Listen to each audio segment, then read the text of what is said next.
200礼拜。朝辞白帝彩云间，现已将临一日还。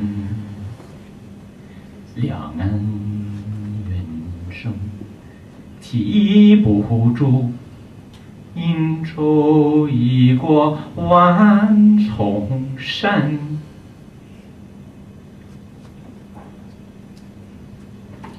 The poem begins thus.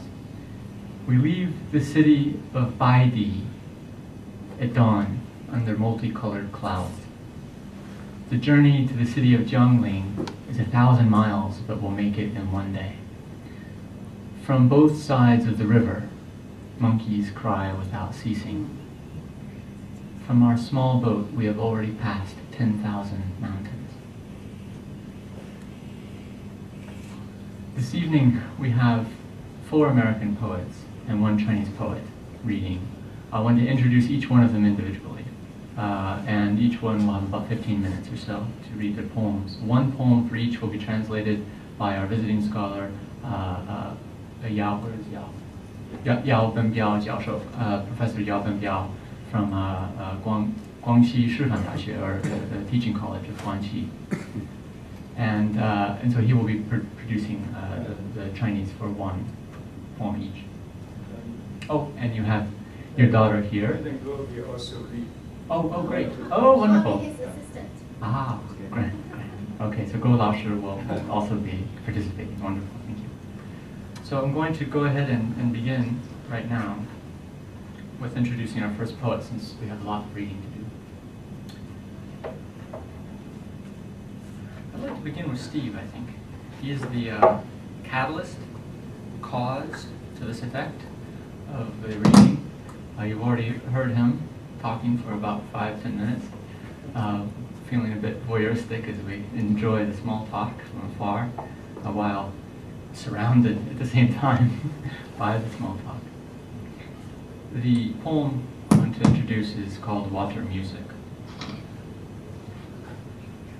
Today, the rhythm is rain's stepping on umbrellas that change the ways people collide. The city will not stop for it. But umbrellas demand a different dance on narrow steps. Rain rearranges yellow. Leaves on red stones make water music of dry brooms. Shortens my walk. Clouds break. Sun rises. Late slips into the softness of it. Stretches across the whole cushion of the sky. I'm hoping you might read more of that poem as it goes on.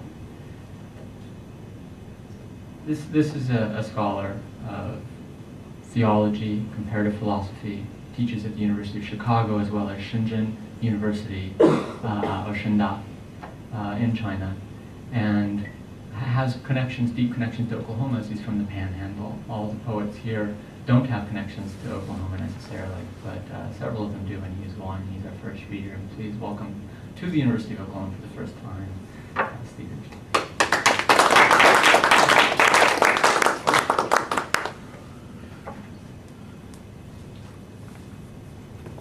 I'm going to try really hard not to trip over any of the chords. That would be a dramatic way to start. I'm really delighted to be here, and I do tell people I was actually born in Wichita Falls, Texas, so I was almost born in Oklahoma, and I'm grateful to Oklahoma for accepting me in spite of being born on the wrong side of the border. Actually grew up in the Texas Panhandle, and that's okay. It's all part of one cultural menu. He's very forgiving. Forgive that. I actually consider it to be a compliment. I appreciate being made an honorary Oklahoman.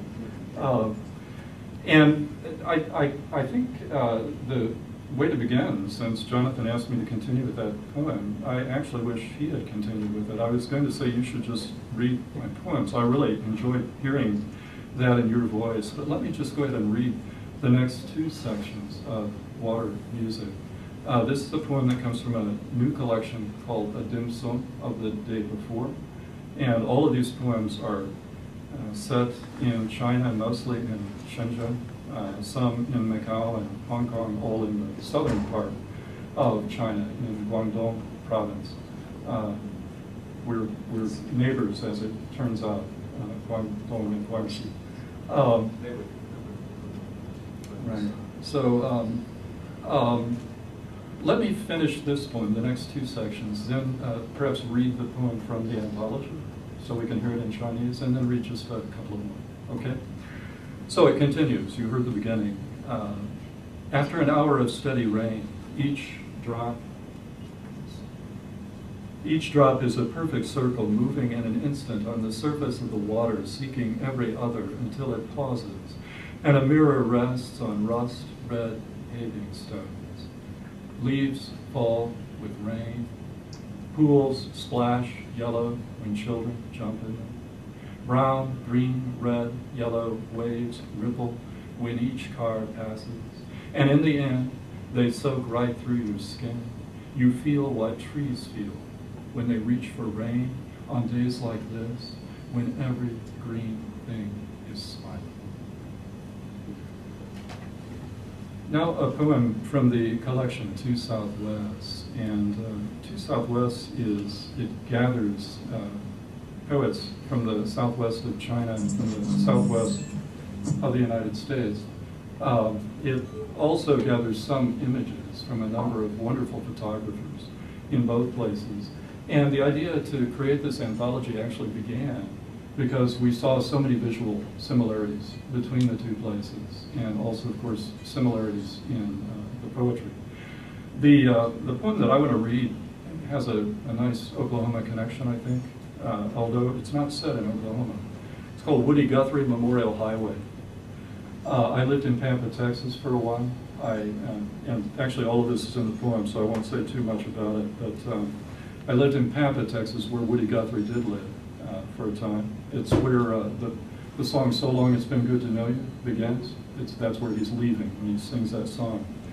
And the highway that runs right through town, very close to where I lived, is called the Woody Guthrie Memorial Highway. Sign just beyond the intersection of Fulton and the railroad track has me singing so long, thinking Dust Bowl. It's dry. A cache of fuel the size of Rhode Island and wind enough to drive it to the end of vision.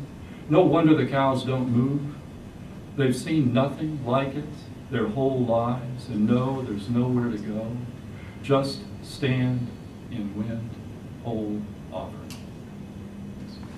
Now, can we hear that in Chinese? Now you get to jump over. By the Chinese poem. 树木茂密的高斯里公路，刚过福克纳十字路口的路标，而铁道使我放声歌唱，久久地回想起基层盆地。那里很干旱，不过一箱燃料加上吹过的风，足以让我们驰骋在这罗德岛大小的地方，驶向视野穷尽的地方。难怪晨风中的牛群一动不动。 他们一生从未见识过类似的怪物，并知道无路可走，只是站在风中，完全献祭